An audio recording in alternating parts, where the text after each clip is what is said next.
Okay, so last time we identified the idea that a classic Western liberal arts education might be useful.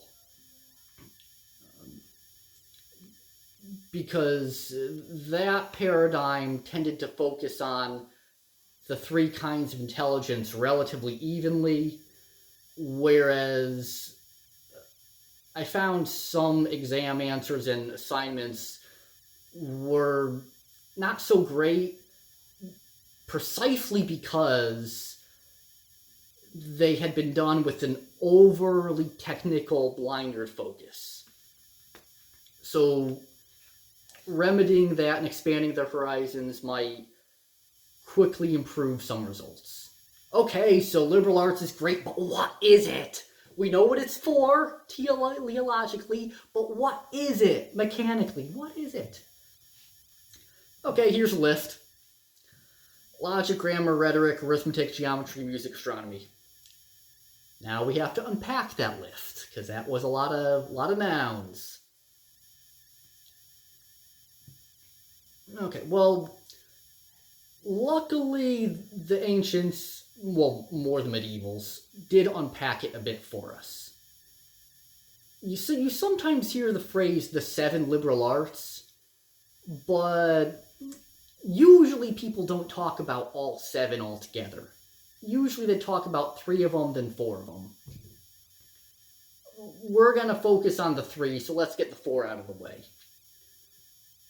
The four are, well, the quadrivium, the four-path thing, if we literally translate out of Latin. So the four-path thing, arithmetic and geometry, two kinds of abstract math, and then music and astronomy. The study of sound, which involves a lot of math, and the study of the stars, which involve a lot of math. So pure math, two kinds of pure math, and two kinds of applied math.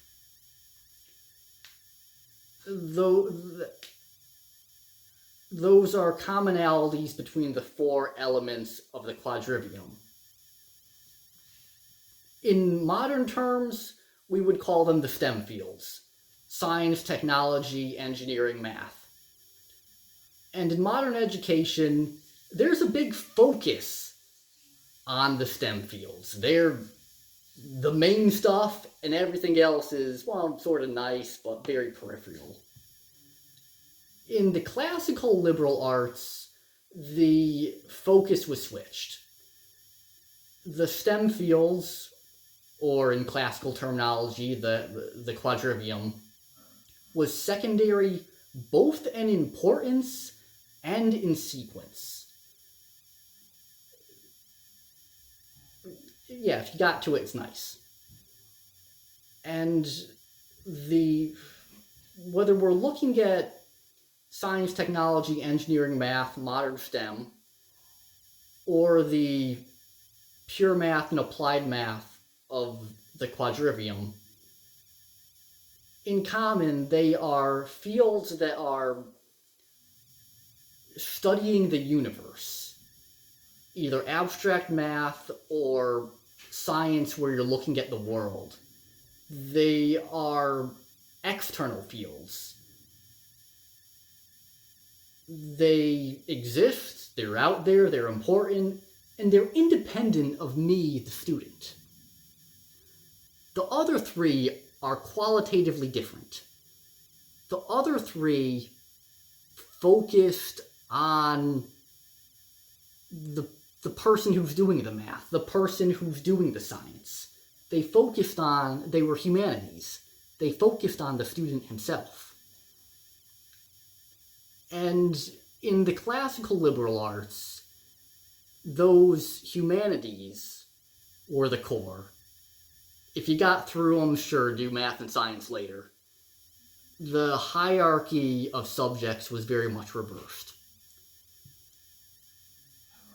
You could call this entire course trivial studies, a real course in the trivium. However, don't do that. It doesn't sound good in modern English. In modern English, trivial means very basic and unimportant. I guess whoever made that word up assumed that an education in the a perfectly good and comprehensive education in the trivium was universal. Geez, I don't know where that guy lived.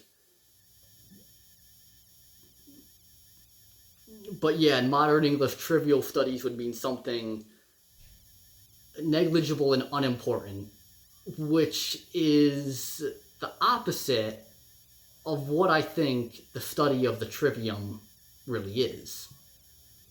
And if you want to know